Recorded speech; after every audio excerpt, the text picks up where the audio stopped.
दाहाल मा खोनादोंलै आङो दाहाल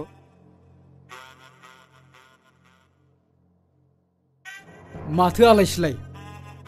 गुंग्रुं गांग्रां लांगाब लुंगाब लांथिया फांथिया बेफोरखौ टेनसन लायो नामा गोसो थोलायनायाव बेबायदिया जाखायो आच्छा नों टिनाखौ बेसेबां फोथायो निश्चय 100% बेनोथ' गोरोन्थि मानसिफोरनि आजिखालिनि सिख्लाफोरखौ बारा बिसास खालामनाङा टिनाजों आरो नोंजों सोमोन्दोआ बेसे गोथौ मेन्टेलि आरो फिजिकेलि सिख्लाफोरखौ गोसोथोनो रोंगौ बेफोरखौ हले मोनथिया नोंथ' दाखालि रुमाव लाना फैदों टिनाखौ नोंगोना औ मा रायलायनाय टिनाजों जेबो रायलायाखै मा खालामलायनाय जेबो खालामाखै बेफोरनोथ' भुल बर'नि गोरोन्थि होननानै बुङो जाम्बा गां फुखानांगौ आजिखालिनि सिख्लाफोरखौ मिथिबाय गारजानो नाङा गारनांगौ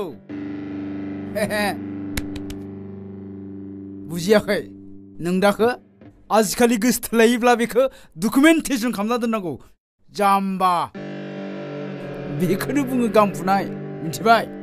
बेबो रां खामायनायनि मोनसे मोजां खाबु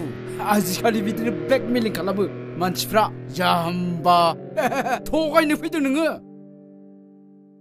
नायनो बेलेगासो फैदों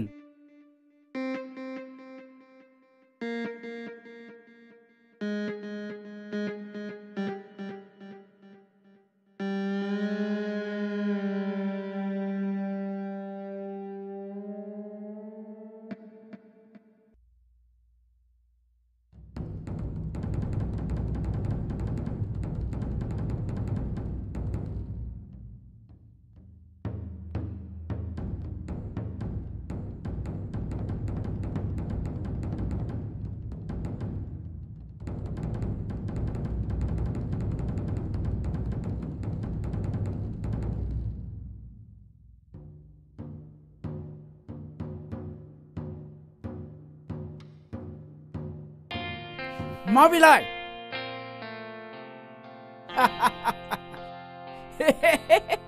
लाजिदों